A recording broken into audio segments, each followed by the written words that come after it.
Hey everyone, welcome to the Hypothetimania Direct. I'm your host Paul. Some people know me as Perspective, but most people call me the Paul Perspective. Today I'm here to discuss a video game known as Hypothetimania, which I've been working on for 1.5 to 2 years at this point. I'm here to discuss the mechanics, the gameplay, the story, and what to expect on its release. So without further ado, let's get started. But first, I would like to note you should stay till the very end for a very special announcement. So to begin, I'd like to discuss the story of the game. We see our main character, Jeremy, wake up in an abandoned laboratory, unaware of how he got there and where he is. He escapes this lab and finds that he is in a world of wonder and mystery. He sees a castle in the far distance and it seems to be the only lead he has. He decides to head there. That's where the game will start. I'd rather not discuss the rest of the story because I personally believe it's more of an experience rather than just somebody explaining the entire story to you. Next, I would like to discuss the mechanics. These include the sanity meter, collectibles, an upgrade system, his movement, abilities, and more. So first, why don't we start with the main core mechanic of the game, the sanity meter. The sanity meter is a constant meter that is always decreasing as you progress through a level. Ways to prevent it from decreasing are by grabbing sanity medallions, which you also need to collect every single sanity medallion in a stage in order to receive an A rank. You also need to beat the stage in a certain amount of time to also receive that A rank. If the sanity meter runs out, unfortunately that means you will lose. There are also other things that will kill you, such as falling down pitfalls or insta-kill traps. The sanity meter will also decrease if you bump into an enemy without using your sprint dash. The sprint dash is when you reach a certain threshold on your speed, you'll gain this aura around you that will be able to hurt most enemies. You will not be able to hurt every single enemy in the game, however, most are affected by this ability. The other collectible you can collect besides sanity medallions are skill points. Skill points are used in the upgrade system, which can improve Jeremy's stats and abilities. What are these stats?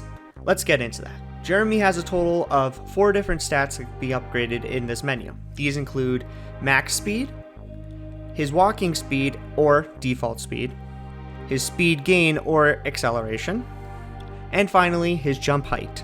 Each of these have a certain cap, and there is a finite number of skill points throughout the game.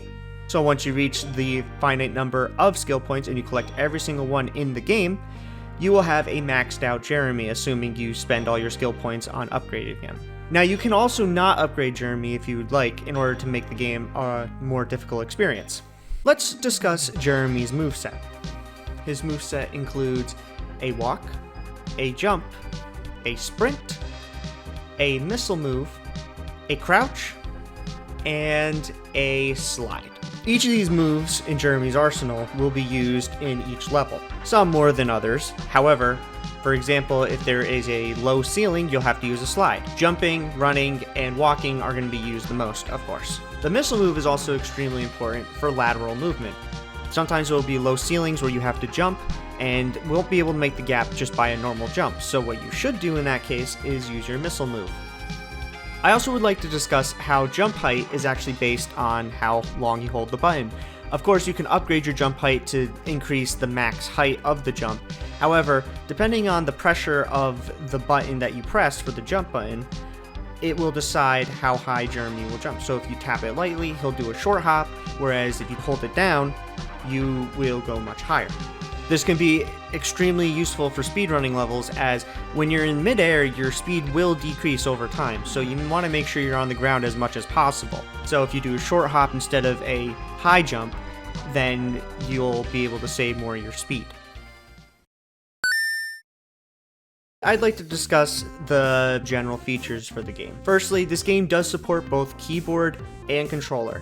Now, controller mappings are related to an Xbox controller, however, you can use other controllers in this game as well. I don't recommend using either. I think that both controller and keyboard are viable. I personally like using controller, but others may prefer keyboard, so that is completely up to your taste. And the other thing I'd like to discuss is Steam compatibility. Now, Steam compatibility includes leaderboards, Steam Cloud, and sort of, Steam Deck. Now, I say sort of with the Steam Deck because it works in handheld mode. However, it seems the UI does not fill up the entire screen, which can lead to some weird visual glitches. So I would recommend, if you're going to play it on Steam Deck, to use it on the dock. I have used it on the dock and it seems to work pretty well on the television. However, if you try to use it without the dock, once again, the screen size and the UI will be all over the place, and I don't recommend playing the game that way. Finally, I'd like to also discuss the structure of the game. There is a very specific structure for the game, as there are worlds, then there's levels inside those worlds, as well as one boss battle per world. I'm not going to discuss the number of worlds because I would like you to discover that on your own. However, there is a certain number of levels per world and a certain number of boss fights in total. Now, something I do recommend is earning A ranks on every single level, and you'll see why when you receive A ranks on every single level throughout the game. Whether that be just to beat people's leaderboards, or just for your own satisfaction. When you receive an A rank on a level, you do earn skill points. You earn a total of 5. Now, that is only on the first time you earn an A rank, as if you earn A ranks again through that level, you will not receive 5 more skill points. Once again, there is a very finite number of skill points. The ranking system goes as follows. There's the A rank, B rank, C rank, and D rank. The A rank means that you collected every single sanity medallion in the level, as well as met the time threshold for an A rank. A B rank means that you collected most of the medallions, or maybe you met the B rank time. That doesn't necessarily matter. You have to collect everything on the level and also meet a certain time threshold in order to meet that A rank. If you collected every medallion and you didn't meet that A rank time, the game will tell you how much time you are missing in order to reach an A rank time. The game will also have achievements to earn via Steam. So if you really like 100%ing games, you'll have that option through this game as well. That is all I have to share about Hypothetimania. I'm really hoping everybody's looking forward to the launch of this game. And don't leave yet, I have one more thing to show you before we go. But this is the last I'll be speaking of it, so with that being said, please enjoy what you're about to see, and I hope everybody's looking forward to its launch. Thank you.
Alright, take 2! Well, it's more like take 4, but I'm gonna pretend it's take 2 so I don't feel like an idiot. Testing, 1, 2, 3. Testing, 1, 2, 3. I didn't make a script. Oops. I don't think that's gonna go in the video, but wouldn't that be funny? Hey everyone, and welcome to the first... No, it's not... There's not gonna be another Hypothetimania Direct. God damn.